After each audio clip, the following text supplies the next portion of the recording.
देखिए आप लोग को हम सेंटर ऑफ मास बता रहे थे, उसका प्रॉब्लम बता रहे थे।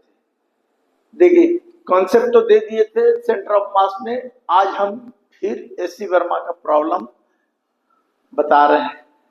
छोटा छोटा प्रॉब्लम है, आप लोग थोड़ा ध्यान दीजिएगा, क्योंकि ये सब प्रॉब्लम है जो आसान प्रॉब्लम है, मतलब ऐसा नहीं है। लेकिन क्वेश्चन नंबर क्या है, 7। तो consider the velocity of centre of mass of system दिया हुआ है। इस ढंग से हम फिगर बना लिया है, समझे। ऐसे मास m1 है, इसका दिया हुआ है 1.5 मीटर पर सेकंड वेलोसिटी, इसका मास 1.2 kg है, इसका वेलोसिटी इधर दिया हुआ है, इसका 0.15 kg है, इसका वेलोसिटी इधर दिया हुआ है, फिगर में दिया हुआ है, समझे, किताब में दिया हुआ है। हम इस प्रॉब्लम को क्यों बता रहे हैं कि बहुत सारे बच्चे एक गलती कर देते हैं, समझे, और जिस बच्चे को कॉन्सेप्ट क्लियर है वो गलती नहीं करेगा, समझे। इसलिए मैं एक प्रॉब्लम बता रहा हूँ, एक ए वाला और एक 2। मतलब ये जो प्रॉब्लम है जिसको वेक्टर आएगा, मतलब वेक्टर हम पहले भी बताए आपको कि वेक्टर को ध्यान दीजिए, मतलब उसको वीडियो को पीछे देखिए कैसे कैसे किए हैं, तब ये सब प्रॉब्लम बनाने में दिक्कत नहीं है। अभी हम बता दिया कि देखिए सेंटर ऑफ मास मतलब मास सबका दिया हुआ है, उसका वेलोसिटी दिया हुआ है, तो हमने मास लिख दिया एक का इतना इतना इतना, तो क्या हो गया, मास फैला हुआ है। तो इस केस में हम लोग सेंटर ऑफ मास निकालना रहता है, तो सेंटर ऑफ मास निकालना रहेगा, तो हम फॉर्मूला लगाते हैं ए। लेकिन यहाँ दिया हुआ है कि सेंटर ऑफ मास में कोऑर्डिनेट सिस्टम नहीं दिया हुआ है, यहाँ क्या दिया हुआ है, वेलोसिटी दिया हुआ है। तो जो सेंटर ऑफ मास निकलेगा उसका वेलोसिटी मतलब जो निकलेगा वो यहाँ पर जैसे मान लीजिए xcm निकालेंगे तो m1 v1 लिखेंगे। पहले क्या लिखते थे, m1 x1 m2 x2, इस तरह कोऑर्डिनेट। तो यहाँ पर 5 गो मास है। देखिए गलती कहाँ होता है जो हम जानते हैं, समझे। तो ये 5 गो मास है और टोटल मास ये फॉर्मूला होता है। क्यों क्यों भाई, कि डिस्क्रीट मास है, डिस्क्रीट का मतलब फैला हुआ स्कैटर्ड मास है, तो उसके कोऑर्डिनेट नहीं है, वेलोसिटी दिया हुआ है, ये करते हैं। अगर यही कंटिन्यूअस मास रहता तो आपको हम फॉर्मूला बताएं क्या, एक cm बराबर 1/m x dm। इस किसके लिए हम बताए हैं, कंटिन्यूअस मास के लिए। तो कंटिन्यूअस तो है नहीं, डिस्क्रीट है। अब ये चीज तो आसान है भाई। अब रही गलती कहाँ कहाँ कर देता है बच्चा, तो देखिए गलती आप कहाँ करते हैं, तो देखिए ये आप खुद घर में बैठ के प्रैक्टिस कीजिएगा। जैसे देखिए ये वेलोसिटी दिया हुआ है, ठीक है, तो वेलोसिटी दिया हुआ है, तो यहाँ पर हम वेलोसिटी जो लेंगे, देखिए इसके एक्स कोऑर्डिनेट खोजेंगे, तो आपको हम बहुत वेक्टर में बताए हैं कि जिस एंगल पर रहेगा, देखिए जिस एंगल पर रहेगा, एंगल आपको बताए हैं कि अगर P कोई कोऑर्डिनेट है और वो अगर P कोई फोर्स है और ये एंगल 30 डिग्री है, तो एक्स एक्सिस की ओर जो होगा P cos थीटा, थीटा जो रहेगा और इसके परपेंडिकुलर हो जाएगा P sin थीटा। ये तो दिमाग में बैठा लीजिए कि ऐसा होता है। अब रही सवाल कि हमको यहाँ वेलोसिटी दिया हुआ है, तो वेलोसिटी को देखिए गलती क्या करता है बच्चा जो हम जानते हैं, तो क्या करने का, इधर जाएगा, एंगल इधर है, तो क्या होगा 1 पॉइंट, तो वेलोसिटी मान लीजिए, तो वेलोसिटी क्या होगा 1.5 cos 37 डिग्री, cos 37 डिग्री हो गया। अब cos 37 डिग्री का वैल्यू निकालने के लिए हम बताए थे आपको कि देखिए 3 4 5 पाइथागोरस होता है, तो ये 37 हो गया, ये 53 हो गया, 90 हो गया, टोटल कितना हो गया 180, ठीक है।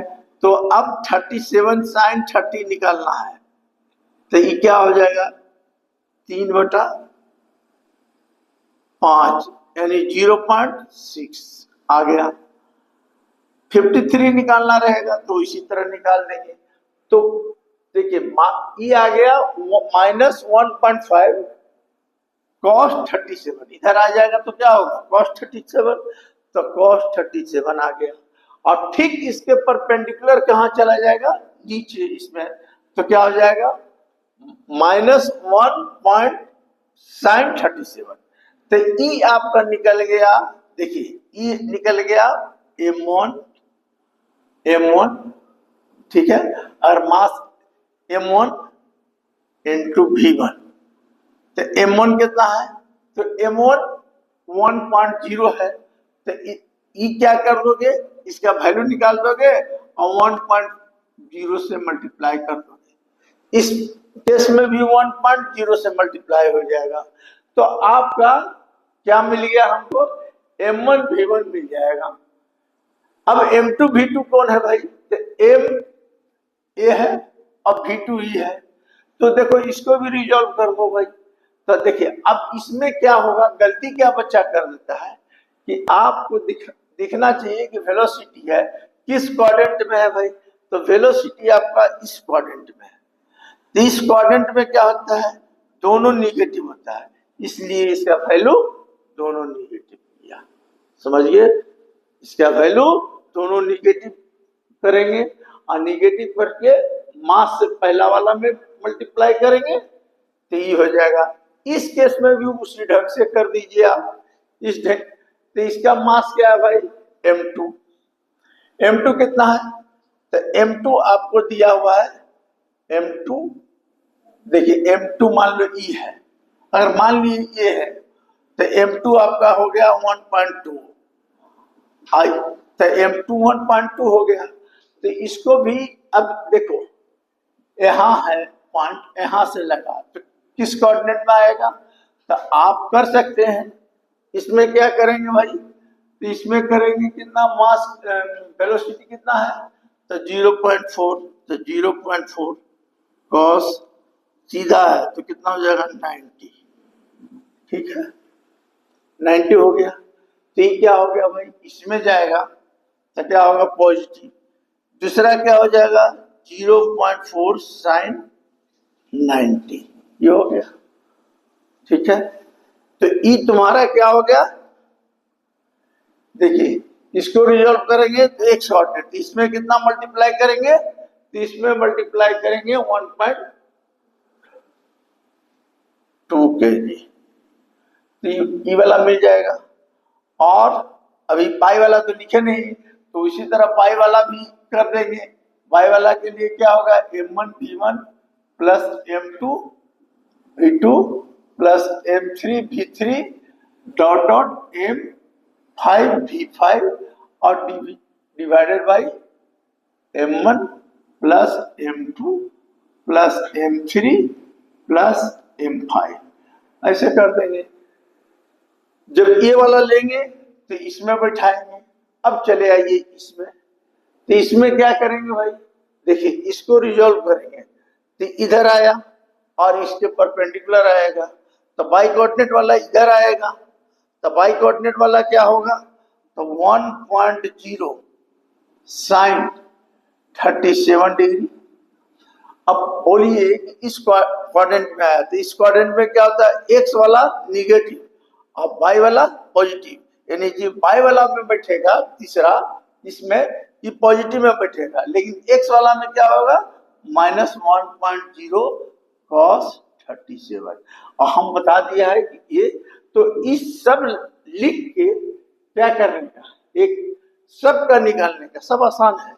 सुन लीजिए, इसलिए हम बताए कि वेक्टर में आप पढ़े होंगे गलती क्या करता है बच्चा, जो गलती होता है जो हम बता दिए कोऑर्डिनेट सिस्टम माइनस प्लस, तो गड़बड़ हो जाएगा। अभी हाँ आया, तो इस पॉइंट पर देख लीजिए, तो इस पॉइंट पर क्या होगा, एंगल कितना है 0 डिग्री, तो क्या हो जाएगा मास कितना है, तो 0.5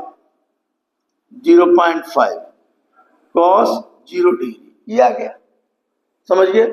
अब रही सवाल कि 0 ये आ गया। अब इसका देखिए यहां से इधर, तो इसमें क्या होगा, ये पॉजिटिव ये भी पॉजिटिव, तो दोनों पॉजिटिव हो जाएगा sin 0, तो sin 0 0, ये खत्म हो जाएगा, ये वाला खाली बचेगा। तो किसमें ये वाला बैठेगा, इसमें चौथा वाला पॉइंट जो रहेगा, और ये वाला चौथा वाला इसमें बैठ जाएगा। इसके बाद आ जाइए इसमें, तो इस क्वाड्रेंट में देख लो, तो इस क्वाड्रेंट में पहला पॉजिटिव होगा और दूसरा निगेटिव होगा, माने एक्स कोऑर्डिनेट पॉजिटिव होगा और वाई कोऑर्डिनेट निगेटिव होगा।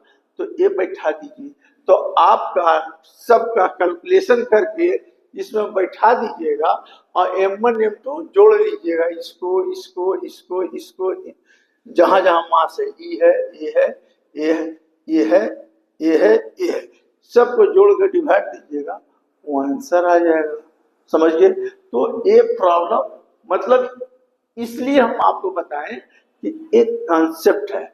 अब दूसरा इसी में एक प्रॉब्लम है, दूसरा एसी वर्मा का इस 7 नंबर प्रॉब्लम है, याद रखिएगा। इसका सॉल्यूशन आप कीजिए, खाली गड़बड़ होता है माइनस प्लस में, इसलिए हम बताए आपको। अभी देखिए दूसरा प्रॉब्लम है कि एक, देखिए इसी ढंग का तो दूसरा भी बता देते हैं आपको। तो दूसरा प्रॉब्लम क्या है कि देखिए एक वाटर